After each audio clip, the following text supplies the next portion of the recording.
Gloria a Dios, hermano. Todavía. Bien. Aleluya. Recuerde que nuestros niños siempre tienen una serie nueva y eso nos permite enseñarles. Estamos cerrando el mes de agosto y septiembre obviamente vamos a tener una nueva serie con nuestros niños. Gloria a Dios. Comieron periquito hoy los niños. Aleluya. Efesios capítulo 4, versículos 1 al 3. Por favor, acompáñeme a la escritura. Los días jueves estudiamos la carta de Efesios. Ya estamos en el capítulo 4 y vamos a leer el versículo 1 al versículo 3. Cuando usted lo tenga, dice amén, hermano. Amén. Dice así la palabra del Señor. Yo pues, preso en el Señor, os ruego que andéis como es digno de la vocación con que fuisteis llamados, con toda humildad y mansedumbre, soportándoos con paciencia los unos a los otros en amor, solícitos en guardar la unidad del Espíritu en el vínculo de la paz. ¿Cuántos dicen amén? Efesios es una carta que provee una riqueza en doctrina, en palabra, también acerca de la unidad. Es ahí en Efesios donde el Señor dice que estamos unidos. En los primeros capítulos estamos unidos a Él porque Él nos escogió desde antes de la fundación del mundo, nos predestinó para ser hechos hijos de Dios. Fíjese, y nos unió a Él. Esta unidad en Cristo va avanzando también hasta que se vuelve una vida práctica en nosotros. Aprendemos a tener unidad con Cristo, luego aprendemos a tener unidad en familia y deberíamos también aprender a tener unidad en la iglesia del Señor. El apóstol Pablo aquí no está hablándonos acerca de buscar la unidad, sino más bien, hermano, de guardar la unidad. Eso es lo que dice el versículo 3. Solícitos en guardar la unidad del Espíritu. Eso quiere decir que a este punto, el apóstol Pablo asume que los creyentes ya avanzaron en cuanto a la relación con Dios, en la relación con la familia y en la relación con la iglesia. Aquí Pablo ya no nos habla de buscar la unidad. Aquí Pablo nos habla de guardar la unidad. ¿Cuántos dicen amén? Llevamos casi, estamos cerrando 8 meses de haber iniciado el lema acerca de la unidad. Y hemos hablado una y otra vez, hablando de la unidad desde los diferentes ángulos posibles y que la Escritura nos da. Diríamos que a este punto deberíamos de ya tener algún avance en nuestra vida y haber mejorado nuestra unidad con Dios. ¿Cuántos dicen amén? Haber mejorado nuestra unidad en casa y haber mejorado nuestra unidad en la iglesia del Señor. Si todavía no puede caminar en unidad, bueno, busquemos la palabra y busquemos al Señor. Pablo en este pasaje nos exhorta, fíjese bien, nos exhorta a guardar la unidad y usa 2 palabras aquí interesantes. en el verso 3, usa la palabra solícitos y usa la palabra guardar la unidad. Entonces vamos a ver esas dos palabras rápidamente, porque fíjese que la palabra solícito quiere decir hacer todo lo posible, hacer todo lo posible activamente para guardar algo. Eso quiere decir que, no, hermano, debemos orar al Señor para vivir en unidad, para tener en unidad. Pero si usted y yo no nos esmeramos en vivir en unidad, olvídese, olvídese. Sería solo la parte de estoy orando para que el Señor traiga unidad a mi vida. Estoy orando para que el Señor traiga unidad en mi casa. Estoy orando. Sí, pero haga más. Sea solícito, diligente. Eso es la palabra solícito. Quiere decir hacer todo lo posible. Esmerarse quiere decir la palabra solícito. Ser diligente. Oiga. Y agregué un pequeño comentario más, porque dice hacer acciones consistentes en la búsqueda de la unidad. Hacer acciones consistentes en la búsqueda de la unidad. Eso es un solícito. No es el que se queda solo a nivel oración, sino que hay que actuar. Hay que accionar, porque el evangelio no es solo de oración, aunque es importante la oración. Pero tampoco es, por ejemplo, el evangelio no es solamente de decir de fe, porque la fe sin obras es muerta. Entonces, esto de la fe y esto de la unidad tienen que ver con accionar de nuestra vida, y por eso el apóstol Pablo usa sean diligentes, sean solícitos, y la palabra guardar, que es la segunda palabra, quiere decir conservar de manera activa y promoverla. Eso quiere decir guardar. No vayamos a confundir en guardar como ir a dejarla en un rincón, ¿va? Bien guardadita la unidad, tanto que ya no la hallo. Como nos ha pasado, saber en cuántas ocasiones nos ha pasado que decimos, voy a guardar esto en tal lugar para que no se me olvide, dice. ¿Le ha pasado a usted? Le voy a guardar esto aquí para que no se me vaya a perder. Y al rato ya lo perdió. ¿Y dónde fue que lo dejé, pues? Si yo dije para que no se me olvide. Pero lo perdió. Entonces este guardar no es ocultarlo, no es esconderlo. Este guardar la unidad es conservarla de manera activa y promoverla. Esa es la palabra guardar, conservarla de manera activa. O sea, es algo que se está practicando. Esa es la manera que el apóstol Pablo quiere que la guardemos. Algo que se está practicando día con día. Se está guardando porque la estoy practicando. Lo estoy guardando porque la estoy promoviendo. Eso es guardarla. ¿Cuántos dicen amén?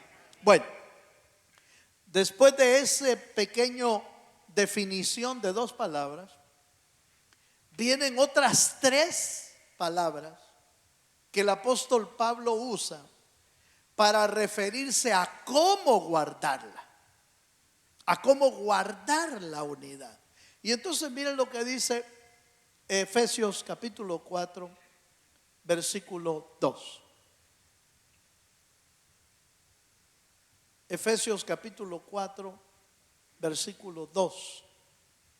Dice así: con toda humildad y mansedumbre, soportando con paciencia los unos a los otros. ¿Cuántos dicen amén, hermano?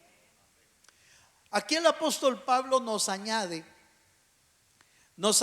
ya la forma de cómo debemos de guardarla y vuelve otra vez con acciones, con acciones. Y entre esas acciones vitales es que nuestra vida debe de tomar la imagen y el carácter de Cristo en nosotros. Fíjese que el apóstol, yo le mencioné 3, pero en realidad son 4 las que menciona, porque habla de humildad, mansedumbre, paciencia, y más adelante habla, el amor es el vínculo, pero más adelante dice en el vínculo de la paz, usa otro vínculo, el vínculo de la paz, dice. Ahora, aquí viene algo bien interesante, porque esos 4 elementos son el fruto del Espíritu en la vida de alguien, o de otra manera son el carácter de Cristo reflejado en la vida de una persona. Entonces, mire, el carácter de Cristo quiere decir entonces que para poder vivir en unidad y mantener la unidad, ya no estamos hablando de buscar la unidad, sino de mantenerla. Déjeme hacerle una pregunta, hermano. ¿Ya tiene un poquito por lo menos de unidad? Aleluya. Poquito pues, vaya, ¿verdad? Ahora, ¿cómo mantenemos eso que ya ganamos? ¿Cómo mantenemos eso que ya alcanzamos? ¿Cómo lo hacemos? Entonces el apóstol Pablo nos habla de estas 4 palabras interesantes: humildad, mansedumbre, paciencia y paz, el vínculo de la paz. Y las 4 son frutos del Espíritu, o del fruto del Espíritu, o del carácter de Cristo. Aquí viene una parte interesante, hermano. Quiere decir entonces que para vivir en paz se tiene que estar formando Cristo en nuestro corazón. Es la única forma. No se puede de otra manera, porque nuestro carácter no nos lo permite. Nuestro carácter es muy saltón, aleluya. Y no es que sea saltamonte o grillo. En El Salvador le decían grillo a unas cositas así que saltaban. No. Es el carácter del viejo hombre. El carácter del viejo hombre por naturaleza siempre se opone a todo.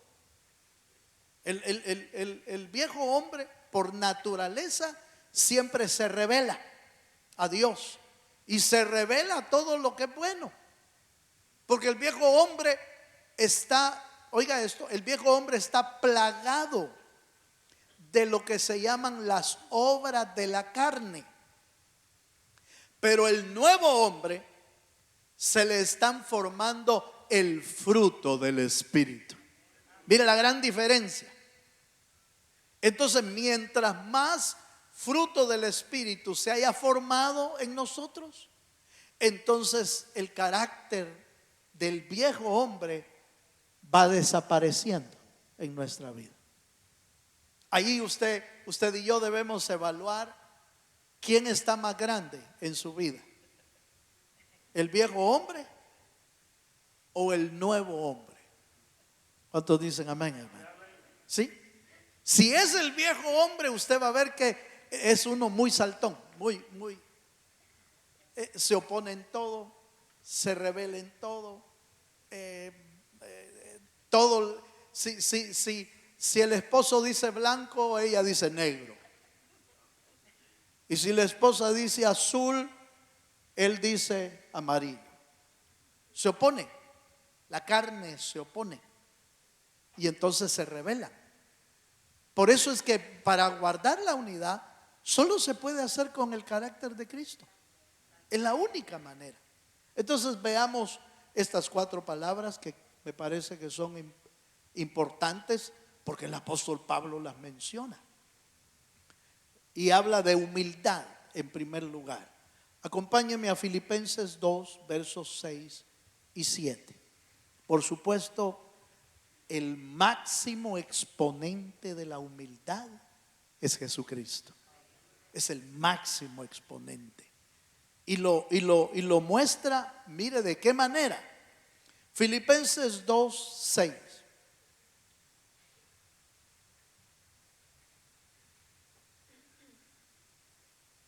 ¿Lo tiene, hermano? Dice, el cual siendo en forma de Dios, no estimó el ser igual a Dios como cosa a que aferrarse, sino que se despojó a sí mismo, tomando forma de siervo, hecho semejante a los hombres. Y si queremos seguir, continúa diciendo que estando en condición de hombre, se humilló más todavía, haciéndose como siervo, como un esclavo. Entonces aquí vemos la primera palabra, humildad. Y humildad es bajarse, aunque uno sea grande. Y esto me llamó mucho la atención. Por favor, si me logra captar algunas ideas, podría ser de mucha bendición para su vida. Fíjese que la palabra humildad en el griego significa sentimiento de pequeñez. Eso quiere decir en el griego, humildad, sentimiento de pequeñez. Pero cuando lo indagué un poquito más profundo, no está hablando de complejo de pequeñez. ¿Sí? No está hablando de complejo, que yo me siento pequeño. Es que como a mí nadie me quiere.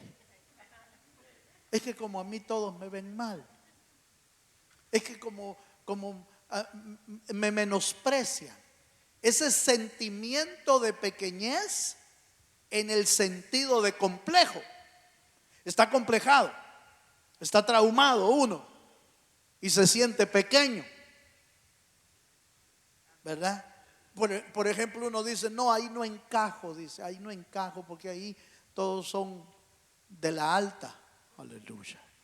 Oye, que aquellos son muy, no, ahí no encajo porque esos saben mucho. Ahí no encajo. Entonces uno tiene un sentimiento de pequeñez, pero en el sentido de complejo. Fíjese que este sentimiento de pequeñez es maravilloso, porque es el sentimiento de pequeñez que viene como capacidad espiritual de hacerse pequeño, aún sabiendo que uno es grande. No sé si me doy a entender. Esta cosa es un poco complicada, pero maravillosa. Por ejemplo, Jesús se hizo pequeño siendo grande. Y Él no perdió su grandeza. Nunca perdió su grandeza. Porque aunque se humilló y bajó, Él siguió siendo el Rey de Reyes y Señor de Señores. Entonces Él no perdió quién era. Él siguió siendo Dios. Él siguió siendo Rey. Él siguió siendo el Cristo. Pero se humilló para poder venir a salvarnos. Eso es humildad. Humildad es la capacidad de bajarse.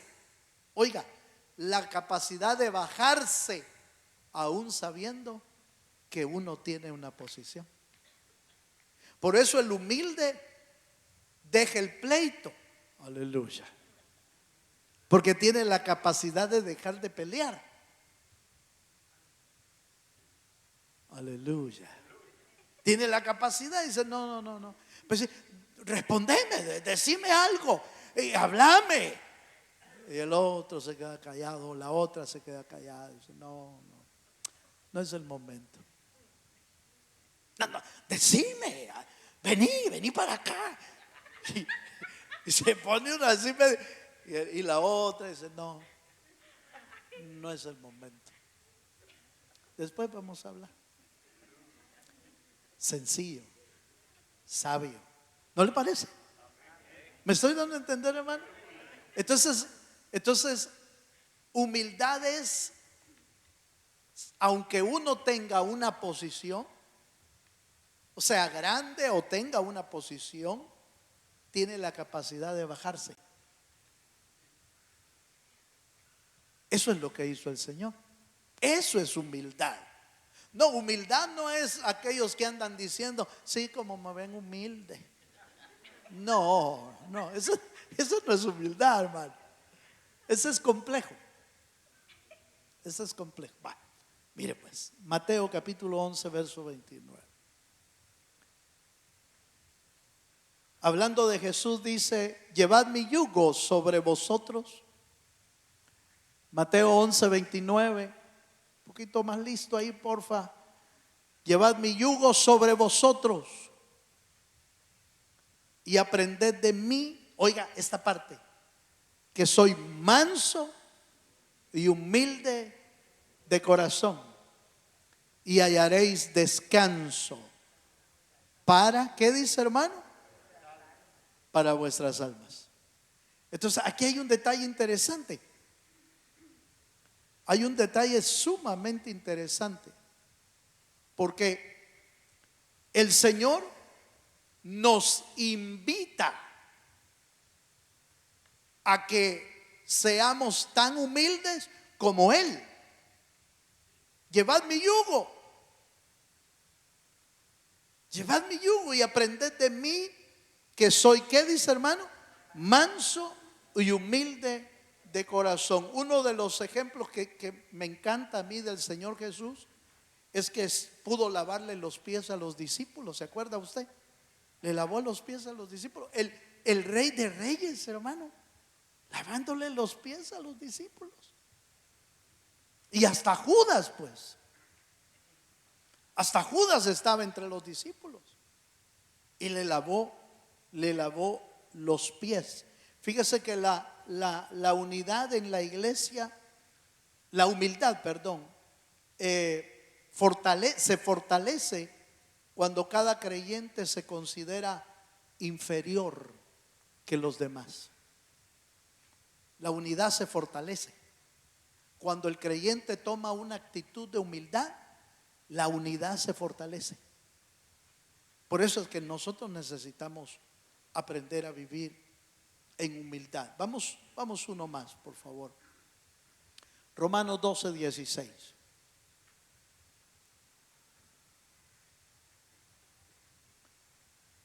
Romanos 12, 16. Unánimes entre vosotros, no altivos, sino asociándonos con quienes, hermano, con los humildes. No seas sabio en vuestra propia opinión. Aquí el apóstol Pablo nos habla de unánimes, pero fíjese que la unidad se fortalece cuando nos asociamos con los humildes. Cuando nos asociamos con los humildes, entonces traemos unanimidad a nuestra vida, a nuestra familia y a la iglesia. Cuando nos juntamos con los altivos, no promueve la altivez, no promueve la altivez. Si usted se da cuenta, la altivez promueve la competencia. La altivez promueve las diferencias. La altivez promueve no te juntes con aquellos, no te metas con fulano, no le hables a sutano. Esa es la altivez, porque la altivez divide. Por eso cuando Pablo regañó un poco, exhortó a los de Corintios, les dijo: miren, ¿y ustedes por qué están diciendo que unos son de Pablo, otros son de Apolos, otros son de Cefas y otros son de Cristo? ¿Acaso Cristo está dividido? No, Cristo no está dividido. ¿Por qué la iglesia de Corintios estaba dividida? Porque habían hecho, a mí me gusta como predica, a mí me gusta aquel como predica, y entonces se había dividido. La altivez divide. La altivez compite. Y no que la competencia sea mala. Si la competencia viene como parte de ir mejorando, bienvenido. Pero si la competencia viene por querer pelear, eso ya no es competencia. Ya no es competencia sana. ¿Me estoy dando a entender, hermano? ¿A quienes les gusta competir? Aleluya. Pero debe de ser sano. Si es competencia sana, le ayuda, oiga esto, la competencia sana le ayuda a dar otros niveles. Da su mejor esfuerzo y sube de niveles. Alcanza otras metas, alcanza otros rangos. Sí, porque está siendo sano. Pero cuando la competencia es insana, le provoca pleitos, le provoca celos, le provoca rencillas. Amén. Eso quiere decir que ya no es sano. Ya no es sano cuando usted se está peleando con alguien por competir. Eso ya no es sano. Aleluya. Vaya pues, yo termino aquí. Termino. La humildad es también reconocer nuestras limitaciones y nuestros errores. Eso es parte de la humildad. Reconocer nuestros errores y reconocer nuestras limitaciones. ¿Cuántos saben que Pedro pecó cuando le falló al Señor, hermano? ¿Verdad que le falló al Señor? Pero ¿qué hizo Pedro? Se arrepintió. Se puso a llorar. Se arrepintió y pidió perdón. Eso quiere decir que reconoció su error. Judas no. Judas no aceptó su error. Se remordió, la conciencia le remordió, pero no pidió perdón. Entonces, humildad es aprender a reconocer nuestros errores. Porque es fácil echarle la culpa a otro, hermano. ¿O no? Es fácil echarle la culpa a otro. Es que la mujer que me diste, le dijo a Adán, ¿verdad? La mujer que me diste, Señor. Y Eva le dijo, Señor, la serpiente. Pero no reconoció que ella había fallado. Entonces, humildad es reconocer nuestros errores y reconocer nuestras limitaciones. Amén, amados. Vale, número 2. Segunda palabra que el apóstol Pablo usó es la palabra mansedumbre. Efesios 4:2, ya lo leímos, dice con toda humildad y mansedumbre. En el Nuevo Testamento, la palabra mansedumbre se refiere a la actitud que el cristiano debe de guardar en relación con los demás, en relación con su prójimo. En el Nuevo Testamento, cuando habla de mansedumbre, está hablando de la actitud del cristiano debe de guardar con otra persona. ¿Sabe por qué? Porque la palabra mansedumbre en el griego quiere decir apacible, quiere decir dulce, quiere decir gentileza y quiere decir manso. Entonces, la mansedumbre es cuando una persona ha aprendido a ser, mire hermano, mire, tal vez la expresión no se oiga tan bien en un varón, va, pero cuando ha aprendido a ser dulce. Porque hay gente que es pura lija, hermano. Aleluya. Áspero, pues, áspero. Cuando habla, áspero. Raya. Pero es que así soy. Sí, pero es que ese es el viejo hombre. Así es el viejo hombre. Áspero para hablar, duro para hablar, fuerte para hablar. Yo no tengo pelos en la lengua, hermano. No. Ese es el viejo hombre. el viejo hombre. Porque Proverbios dice, la blanda respuesta, ¿qué dice, hermano? La blanda respuesta aplaca la ira. Una palabra con sabiduría. No dice que nuestras palabras sean sazonadas, ¿sí? Sean sazonadas. Que nuestras palabras sean sabias. Que nuestras palabras no sean, hermano, golpes. No se necesita ser áspero para ser firme en las palabras. No se necesita. Ahora, por favor, no me vaya a malinterpretar. Yo no estoy hablando de que el manso o el mansedumbre no pueda hablar firmemente. No estoy hablando de eso. El manso sabe hablar firmemente, pero con palabras adecuadas. Palabras. El Señor hablaba con mansedumbre. ¿Cuántos lo creen, hermano?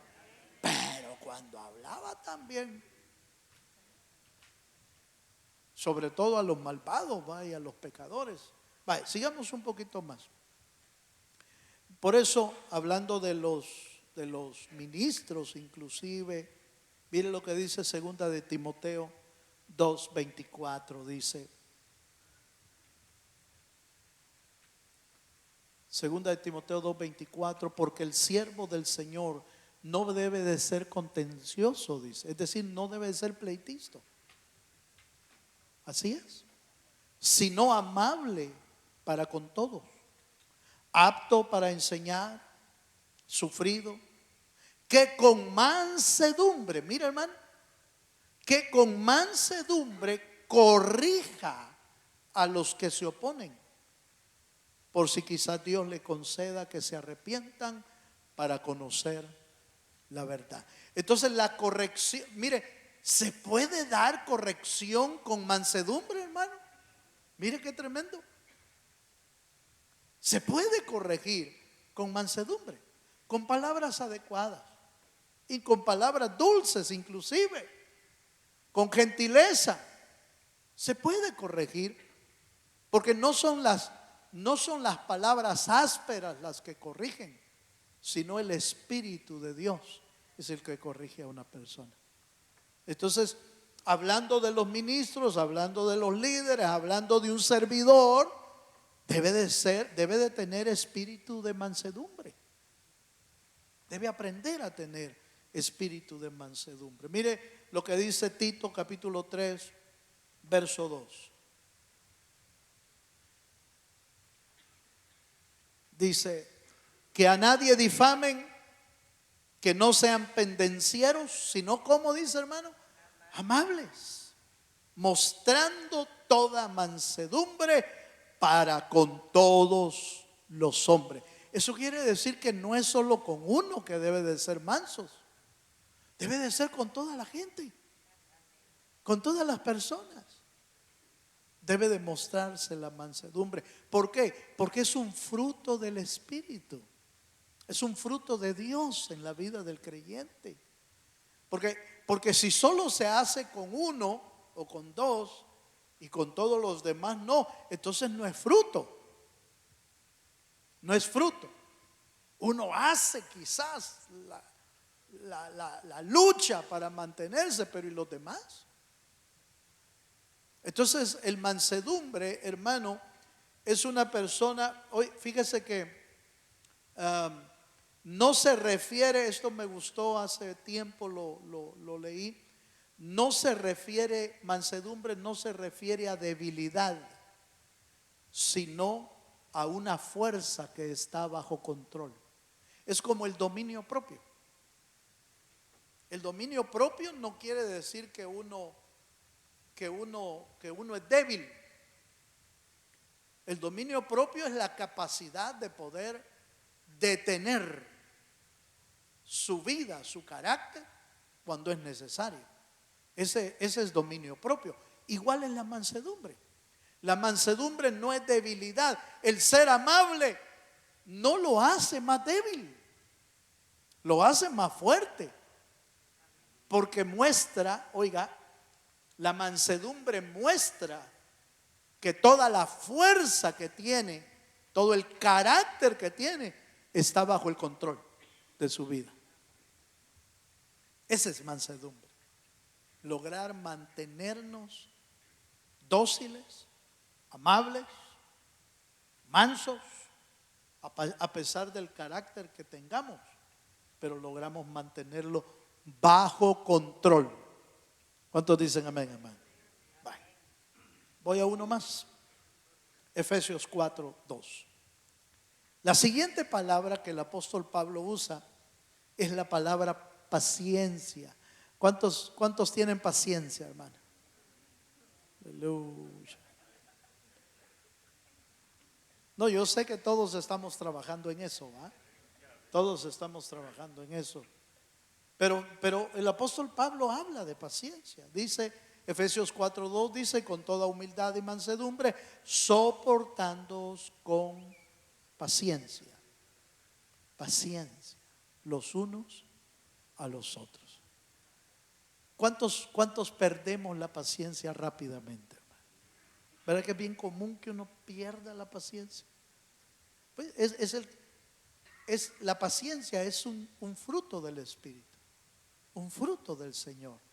En el griego, paciencia viene de la palabra macrotumía, que significa, oiga, paciencia para tratar con las personas. Hay paciencia de soportar pruebas también. Sí, pero Pablo cuando usa la paciencia, soportando con paciencia, no está hablando de la paciencia de soportar pruebas. No está hablando de paciencia de soportar batallas espirituales. No está hablando de esa paciencia.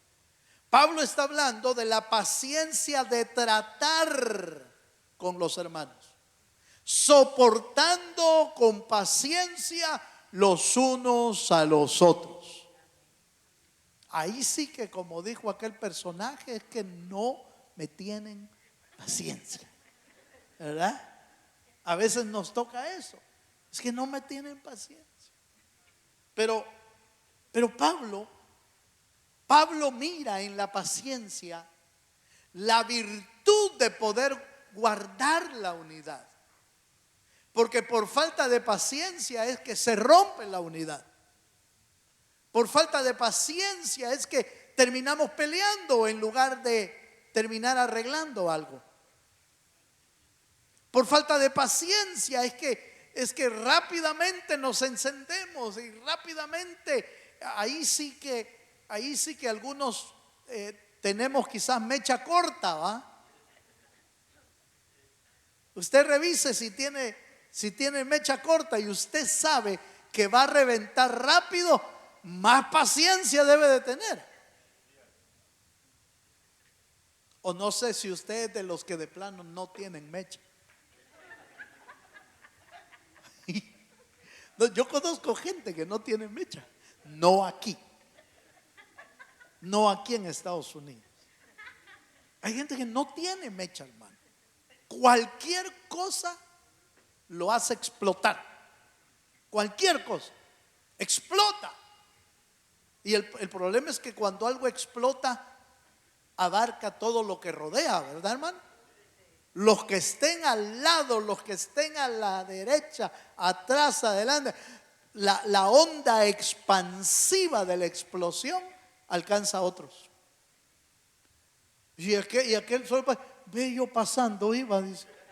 Sí, porque cuando no tiene paciencia, explota uno, dice palabras duras, palabras fuertes, palabras fuera de orden, hermano.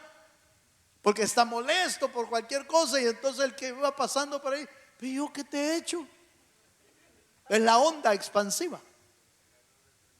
Por falta de paciencia. Por falta de paciencia. Con razón Pablo urge. Si usted leyó el pasaje que leímos al principio, el apóstol Pablo usa la expresión, hermano, yo estoy preso en el Señor, os ruego. Usa la palabra os ruego, hermano. Pablo está rogando a vivir un estilo de vida diferente al que normalmente vive el ser humano sin Dios y a veces con Dios, pero que no ha sido tratado por el Espíritu, no ha sido modelado por el Espíritu.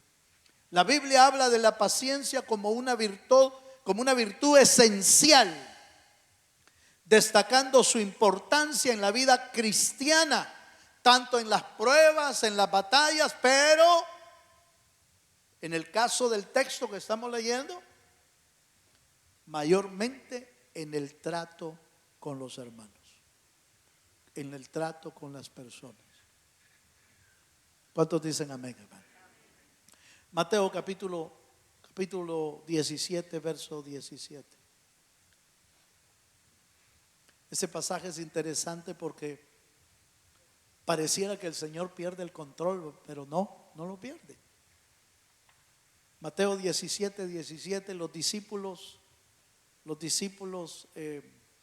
le hacen decir al Señor algunas palabras delicadas. Dice, ¿lo tiene, hermano? Respondiendo Jesús dijo: oh generación incrédula y perversa, ¿hasta cuándo he de estar con vosotros? ¿Hasta cuándo os he de soportar? Traédmelo acá. ¿Sabe de quién está hablando? Está hablando de aquel muchacho lunático. De aquel muchacho lunático que su padre lo había traído a los discípulos y los discípulos habían tratado de echar fuera el demonio, pero no habían podido. Y entonces cuando llegó Jesús, el padre vino de nuevo y le dijo: Señor, aquí te traigo a mi muchacho, está medio lunático. Aleluya. Está algo lunático y necesito un milagro. Señor, lo traje a tus discípulos, pero tus discípulos no pudieron hacer nada. Y entonces, ya me imagino yo la mirada del Señor, hermano, viendo a los discípulos, ¿va? Aquí están los discípulos y tus discípulos no han podido hacer nada. Ya me imagino yo al Señor, hermano. Cuando el Señor dice el versículo, generación incrédula y perversa, ¿a quiénes les está hablando, hermano? Eso es fuerte, porque no le está hablando a la multitud, le está hablando a los discípulos. Incrédulos, falta de fe, perversos, el viejo hombre, perversos. ¿Hasta cuándo voy a estar con usted? Mire, hermano, con una regañada de esas, yo creo que no vuelve nadie a la iglesia, hermano. ¿O no cree usted? No vuelve. Seguro que no vuelve. Solo el Señor tenía esa capacidad, va.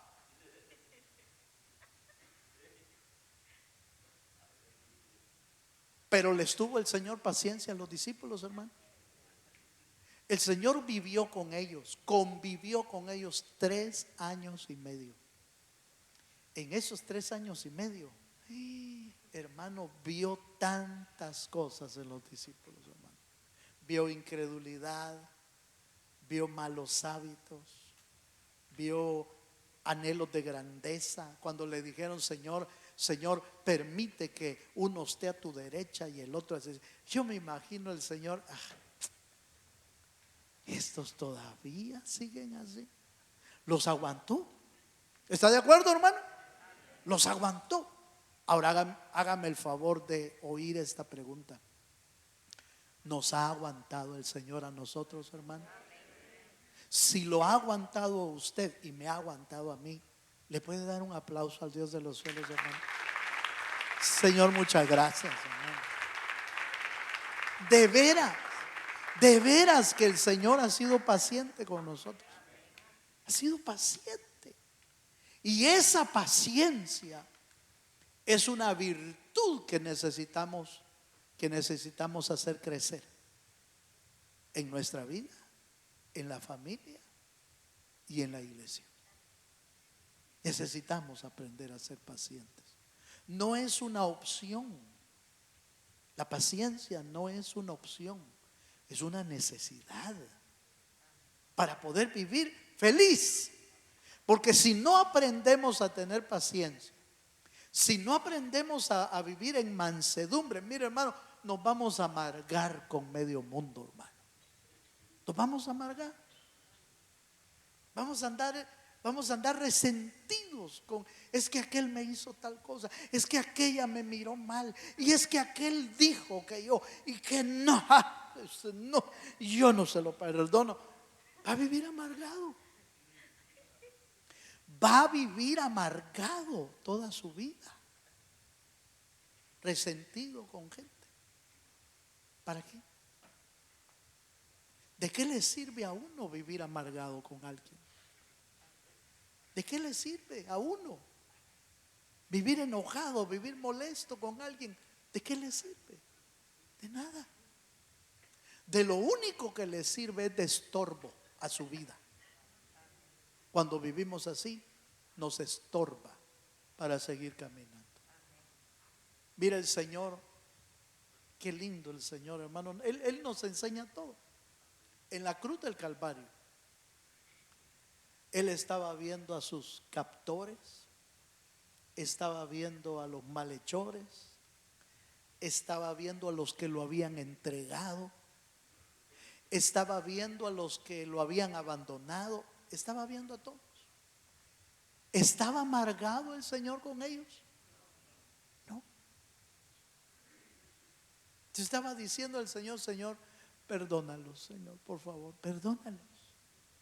No saben lo que hacen. El gran poder de Dios, hermano. Qué paciencia, qué mansedumbre. ¿Medio nos ha hecho algo alguien? ¡Ja! Esto quedará escrito en el libro de las memorias.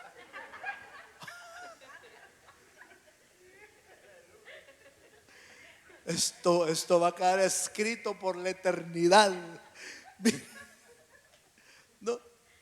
No podemos perdonar, hermano. Nos cuesta perdonar. Nos cuesta. Por eso es que vivimos. Nuestra vida no es tan dulce. Por eso nuestra vida no es tan, ¿cómo le diría? No es tan pacífica, tan tranquila. No es dulce a veces nuestra vida porque vivimos enfrentados con alguien. Pero si el Señor nos da la paciencia y la mansedumbre, yo le aseguro que nuestra vida va a vivir mejor. Hasta la pastilla de la presión le van a bajar. Denle un aplauso, Señor, si se anima. ¡Aleluya! Mire, hasta la pastilla de la presión le van a bajar.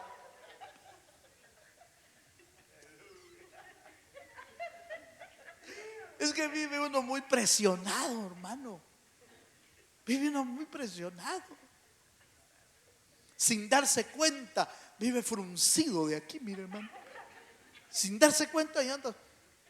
Y que andarse enojado. Yo yo no ando. Es decir, sin darse cuenta, uno se frunce, ¿o no, hermano? Sin darse cuenta. Sin darse cuenta, ya anda serio uno. Sin darse cuenta, ya anda raro.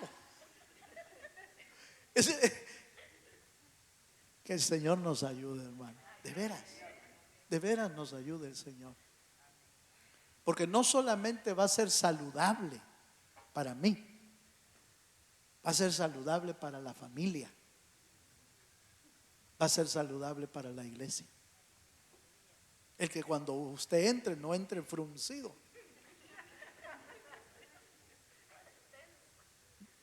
Dulzura. Con dulzura. ¿Cuántos le dicen amén? Me estoy dando a entender. Perdone, solo estoy tratando de hacerlo más suave, ¿verdad? Más suavecito, para que no vengamos tan bravos, hombre. Vaya. Colosenses 3:13. Aquí hay otro elemento. Ya estoy terminando, hermano.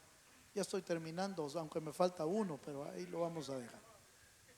Colosenses 3:13. Soportándoos unos a otros. Así dice su Biblia, hermano. Soportándoos unos a otros y perdonándoos unos a otros, si alguno tuviere queja contra otro, de la manera que Cristo os perdonó, así también hacedlo vosotros. Entonces, para poder soportar hay que tener paciencia. Y la paciencia nos va a permitir perdonar a nuestros hermanos. El perdón es una maravilla de herramienta dejada por Dios en nuestra vida, hermano. El perdón, bien utilizado, bien aplicado a nuestra vida, olvídese, va a ser una herramienta que nos deja libres. En cada momento nos deja libre. Nos deja libre con Dios, nos deja libre con nuestra familia, con el prójimo de la iglesia, nos va a dejar libre. Cuando no la aplicamos bien, es que el perdón, en lugar de ser saludable, se usa como mala práctica, una mala práctica del perdón. Y entonces uno dice, no, sí, ya te perdoné, ya te perdoné, no hay problema, sigamos adelante en amores y todas las cosas. Pero cuando vuelve a cometer uno un error, entonces sale la lista de nuevo, ¿verdad? Entonces uno se va para el pasado y empieza a mencionar uno por uno los errores del otro. ¿Te acordás aquel día? Allá me dejaste aventado. ¿Te acordás aquel día? Yo me había esforzado por hacerte una gran sopa, caldo. Ni caso le hiciste. ¿Te acordás aquel? Y empieza a numerarlos, pues. Pregunto, ¿se aplicó bien el perdón en aquellas veces? No. Porque el perdón es un perdón y olvido. Eso quiere decir que cuando algo surgió nuevamente, ojo con lo que voy a decir, cuando algo surgió nuevamente en nuestra vida, con el prójimo, con los hijos, en el matrimonio, con un hermano de la iglesia, cuando algo surgió nuevamente, deberíamos de tratar ese caso y punto. No sacar la lista de atrás. Porque lo que hace sacar la lista de atrás es que hicimos mala práctica del perdón. En realidad no perdonamos. Y entonces por eso lo traemos de nuevo. Dice, ¿te acordás aquel día? ¿Te acordás esto? ¿Te acordás esto otro? No, entonces nunca perdonamos en realidad. Estamos aplicando mal el perdón. ¿Cuántos me están entendiendo? ¿Qué le parece, hermano, esto? Tremendo, va. Sí, Pablo no se equivocó. No se equivocó en darnos, hermano, instrucciones de cómo mantener la unidad. No voy a tocar el vínculo de la paz, porque nos va a llevar más tiempo y mi tiempo se agotó. Pero con estos tres es como para remolinear toda la noche, ¿verdad? Es como para remolinear. Humildad, diga conmigo. Humildad, mansedumbre, paciencia. Y son 9 los el fruto del Espíritu son 9. Pablo está usando 3 aquí. Pero con estos 3 bien plantados en nuestro carácter, hermano, vamos a vivir mejor. ¿Cuántos queremos vivir mejor? ¿Cuántos quieren vivir mejor? Apliquémoslo. Seamos solícitos, diligentes en guardarlo. Esto no es solo de orar. Hoy oro por estos 3, Señor, y ya estuvo. No, no, sea diligente y aplique, aplique, aplique, aplique, hasta que se vuelva parte de nuestra naturaleza, parte del nuevo hombre en Cristo Jesús. Póngase de pie, hermano, vamos a orar. Hermanos músicos, si me ayudan viniéndose. Yo quiero invitarle esta noche a que le digamos al Señor: Señor, yo quiero vivir con el fruto. Quiero aprender a mantener la unidad. Aquellos que se animaran esta noche a decirle al Señor: Señor, yo me comprometo a ser diligente, a guardar la unidad. Yo le voy a invitar a que se venga adelante. Esto es de compromisos, hermano. Véngase adelante. Dígale al Señor: Señor, yo quiero aprender a vivir en unidad. Quiero ser diligente. Quiero ser solícito en guardar la unidad de mi vida, de mi casa. Véngase. Venga a hablar con Dios esta noche.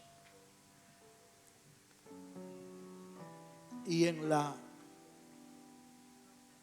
intimidad de la presencia de Dios, haga acuerdos con Él. Señor, ayúdame a ser diligente. Ayúdame a guardar la unidad de mi vida. Enséñame a ser humilde, manso y paciente. Solo tú lo puedes hacer. Solo tú puedes moldear mi carácter. Solo tú puedes moldear mi vida. Queremos ser como tú, Señor. El evangelio es un evangelio de compromisos. Así se vive. No hay otra forma. Los discípulos estaban comprometidos con su maestro. Los discípulos eran seguidores a 100% de Jesús. Si eres tú un discípulo,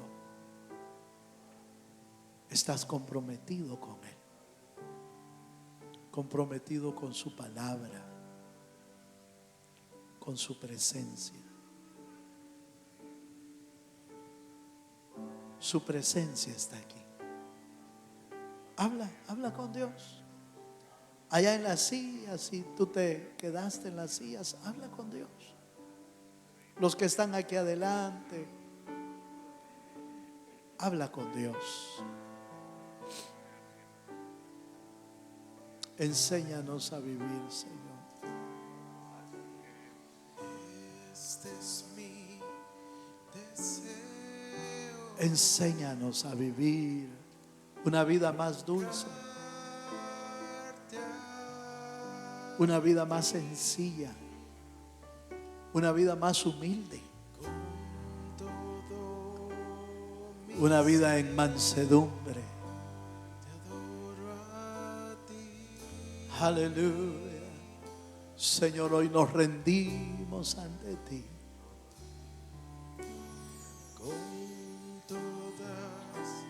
Aleluya.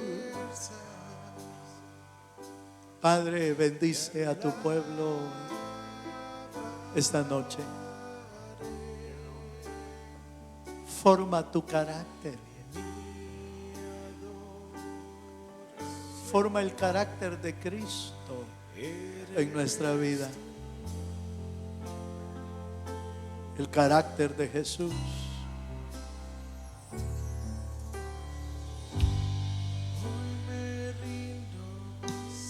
Levanta tus manos al cielo, hermano. Su gracia está aquí.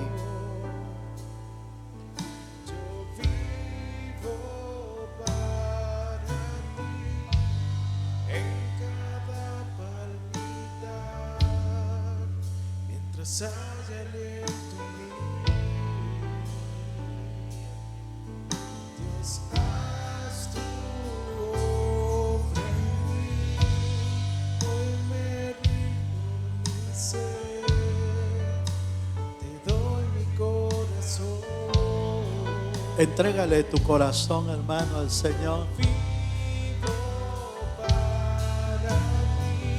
Queremos vivir para ti, Señor. Mientras haya aliento en mí, Dios, haz tu obra en mí. Hoy te rindo mi ser. Te doy mi corazón. Yo vivo para ti en cada palpitar. Mientras haya aliento en mí, Dios, haz tu obra en mí. Padre, mira nuestros corazones. Rendimos a ti nuestra vida. Forma tu carácter, Señor. Forma tu carácter, Señor.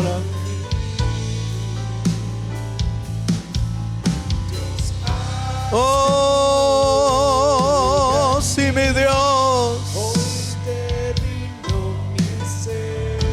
Te bendecimos, Señor.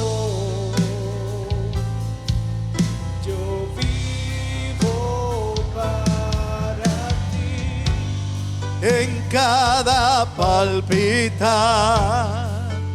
Mientras haya aliento en mí, Dios, haz tu obra en mí. Hoy te rindo mi ser. Te doy mi corazón. Aleluya. Yo vivo para ti en cada palpitar. Mientras haya aliento. Dios, haz tu obra en mí. Hoy te rindo mi ser. Te doy mi corazón. Yo vivo para ti en cada palpitar. Mientras haya aliento en mí, Dios, haz tú. Ahí en ese ambiente, Padre, oramos esta noche por la decisión que cada uno de tus hijos está tomando en tu altar, en tu presencia. Como ministro, solo puedo hacer lo que el apóstol Pablo hacía. Os ruego, hermanos, que andéis como es digno de vuestro llamado.